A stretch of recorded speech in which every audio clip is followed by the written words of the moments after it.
If you've ever driven late at night, you felt it. That heavy silence on the highway. The road stretches endlessly ahead. The trees on either side swallowing your headlights. But what's more dangerous than the road itself are the places you stop to rest. This story is real. It happened to a woman named Claire in the fall of 2019, just outside Missouri. She survived, but not everyone did. Claire was 29. She just finalized a divorce and was heading from Kansas City to visit her sister in Nashville. A long, emotional trip. Her eyes were tired, but her heart heavier. She drove through the night to escape her thoughts. But around 10 p.m., her GPS glitched. No signal. She was surrounded by thick woods, with no other cars in sight. That's when she saw it. A sign for a rest area.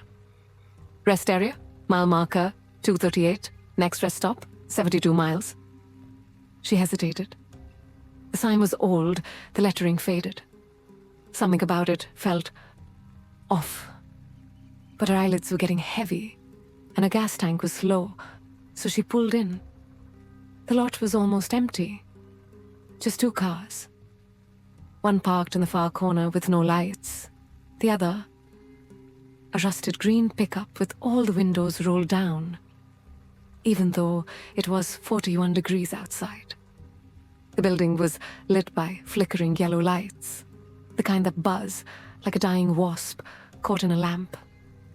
Claire parked close to the entrance, locked her doors, and stepped out. The air was dead quiet. No crickets, no wind, just that buzzing. I'll just go to the bathroom and leave. 5 minutes, she thought. But she would be there much longer than that. The restroom was old, tile-cracked, one flickering overhead light. It smelled like mildew and iron. She picked the stall closest to the door. As she finished washing her hands, the motion sensor light flickered, and that's when she saw it in the mirror. A figure standing at the far end of the restroom. Not moving, not reflected in the mirror, but visible in her peripheral vision. She turned. No one. But when she looked back into the mirror, the figure was closer, still unmoving. I didn't hear anyone walk in, she whispered to herself, backing towards the exit. And then the motion sensor lights cut out completely. Pitch black. Only her trembling breath and the sound of bare feet dragging across tile. Claire's phone flashlight barely cut through the dark, but she managed to sprint out of the bathroom, her footsteps echoing through the corridor. Back at her car, she clicked her key fob. Nothing. Dead battery. The lights didn't blink, the engine didn't turn over. Her dashboard was dark. But then she noticed something new. The rusted green pickup truck was now parked right beside her, and there was no one in the driver's seat. She bolted back towards the rest area building, planning to find a payphone or maybe shelter inside. But as she reached the door, she froze. There was a man. He stood at the tree line, just past the parking lot. Still, wearing a black jacket, head tilted slightly to the side, like he was listening to something. And in his hand, a plastic bag, dripping something dark and red. When Claire looked closer, she saw what was inside. A severed hand, not a prop, not a joke, a real human hand. Panicked, Claire ran behind the building, desperately searching for a signal. Her phone buzzed. 1 bar. She managed to call 911, barely able to whisper. There's someone here. I think he's killed someone. Dispatch stayed on the line as Claire hid under a picnic table behind the rest area. She whispered her location. She heard footsteps. Slow, deliberate. Getting closer. He was humming now, A song she didn't recognize, childlike, off-key, just when she thought he had found her. The red and blue lights flooded the lot. Police arrived just in time, but the man was gone. All they found was the bag, empty now, soaked in blood. No fingerprints, no license plates on the truck, no security cameras. And strangest of all, the rest area wasn't on any map. According to state records, that stop had been closed down since 2007 after a series of disappearances. It wasn't supposed to exist. Claire gave a statement, shaken, broken. She left with an officer that night and never drove alone again. To this day, she refuses to talk about what else she saw behind that rest stop building. So the next time you're driving late at night and you see a rest stop you don't recognize, ask yourself, is it really there? Or is it waiting for you? They say the scariest part of a nightmare is waking up and realizing it wasn't a dream. Claire escaped mile marker 238, but what followed her after never let go. Because some places don't want you to leave, not without taking something with you. Claire was safe, or so she thought. She had made it to her sister's house in Nashville. But her sleep wasn't restful. Every night at exactly 2:38 a.m., she would wake up gasping, soaked in sweat, and always from the same dream. She was back at the rest stop. But this time, she couldn't move. The man in the black jacket would walk toward her, dragging that bag across the floor. And just before she'd wake up, he'd whisper, "He left something behind." She thought it was trauma, a lingering memory, until she checked her car the next morning. In the trunk was a note, a handwritten one, in old, shaky script. "You never forget who visits." She hadn't opened her trunk since Missouri. Her sister Emily noticed a change. Claire was distant, always checking locks, keeping every light on at night. But one morning, Emily found something strange. On the bathroom mirror, a handprint, small, child-sized, with a strange symbol drawn in the center, like an eye with teeth. Neither of them had children. That night, Claire dug through old newspaper archives online. She searched everything about rest area, mile marker 238, Missouri. She found a single article from 1994. 3 travelers vanish from defunct highway rest stop. No bodies found. One of them missing. A 12-year-old girl. Her name was Claire Peterson. Same name, same birth year, same eyes. Driven by fear and a strange, unshakable compulsion, Claire decided to go back. Against her sister's pleading, she packed a bag and drove back through Missouri. Same route, same endless trees. Except there was no sign for mile marker 238.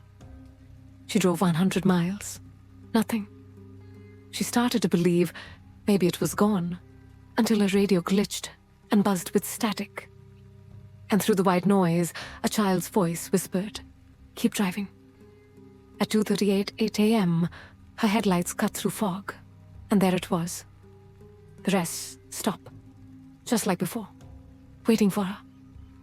This time, she entered, prepared. Flashlight, pepper spray, phone recording. The place looked exactly as she remembered, except now it was rotting, overgrown, vines crawling through windows. And yet, the motion sensor light still buzzed to life as she entered.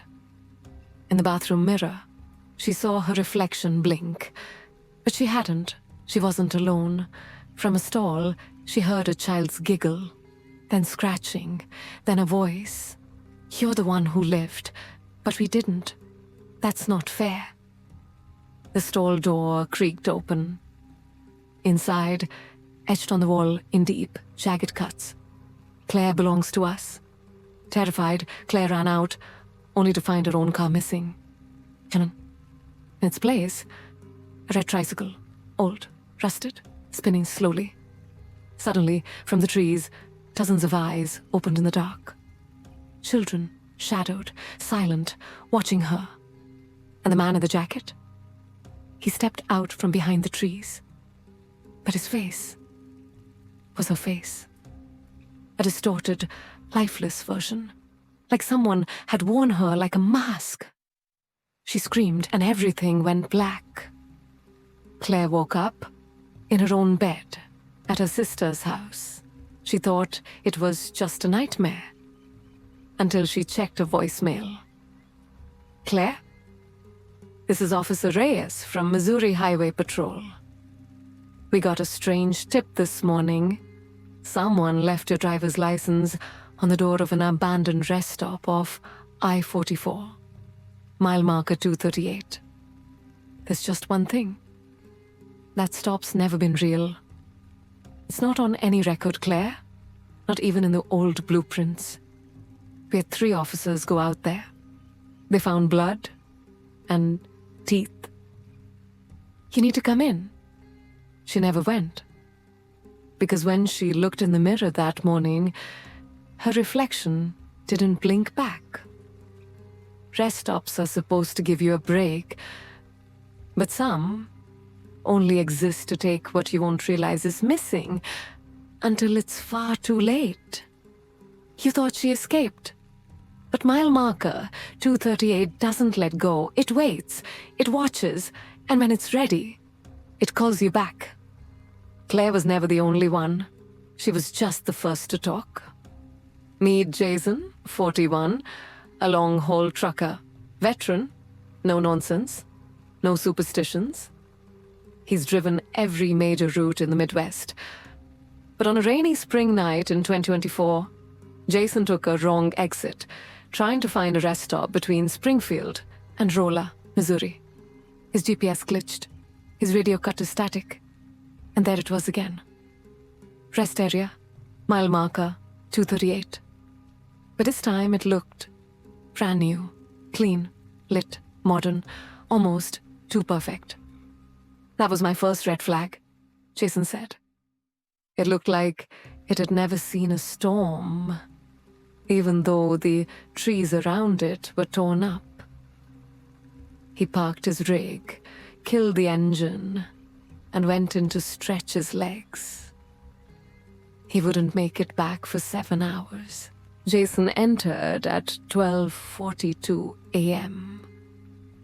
Security footage, found later from his dash cam, shows him walking toward the rest stop. But the next time he was seen, 7:58 a.m., wandering along I-44 in a hospital gown, barefoot, covered in dirt, shaking. He couldn't explain where he'd been. No memory, no bruises, no cuts. But 2 things stood out. His fingernails were black with wood sap. He kept repeating the same phrase. The children are still under the trees. When Claire saw Jason's story on a local news site, she knew instantly. She drove back to Missouri. This time, she brought someone with her. A journalist named Ezra Dunn, paranormal investigator, known for exposing police cover-ups tied to abandoned sites and missing persons. Claire showed him everything. The dream journal, the mirror handprint photos, the voicemail from Officer Reyes, the symbol that kept showing up, an eye with teeth. Ezra said it wasn't a symbol, it was a seal. A folkloric binding sigil used to trap spirits inside locations. Except this one had been broken. With fake IDs and a tip from an ex-cop, Ezra and Claire accessed old DOT archives in Jefferson City. Inside a sealed file labeled Highway 238. Decommissioned structures, 1994. They found it. A schematic for a rest area built in 1971, closed in 1989 after a series of child abductions. 9 children went missing. All disappeared on rainy nights. One page stood out. An unofficial police note: the trees on the east side don't rot. Roots are too deep, ground's wrong. Every time we try to dig, equipment fails. Recommend sealing the area.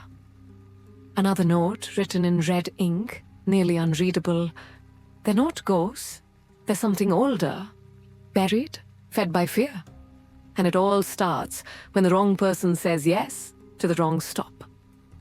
Claire and Ezra visited the site at dawn. Fog everywhere. Everything was silent, unnaturally still. No insects, no birds. Even the wind seemed to pause. They found the trees, gnarled, huge. Bark twisted like faces screaming. Ezra placed an EVP recorder near one, and it picked up something no human ear could hear at the time. Multiple children's voices. Whispers, screams, laughing, crying. Then one phrase spoken clearly in a raspy, adult male tone. She brought another. Let us feed. That night, Ezra uploaded a private email to his contacts. Subject: if you get this, I'm gone. Inside, all files, all footage, a chilling message. Claire's not safe? I thought this was ghosts. It's not. It's a place, a trap. It lets you go, so it can lure others. It's intelligent, ancient. Claire was marked in 2019. I think I've been marked now too. If I disappear, don't look for me. Don't go near mile marker 238. Don't even drive I-44 at night. Burn this if you believe me. Share it if you don't. Ezra Dunn has not been seen since May 4th, 1998.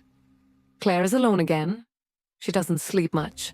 She's moved 3 times in the last year. But every night at 2:38 a.m., her phone rings once. No caller ID, no message, just a voicemail of trees rustling, children singing softly.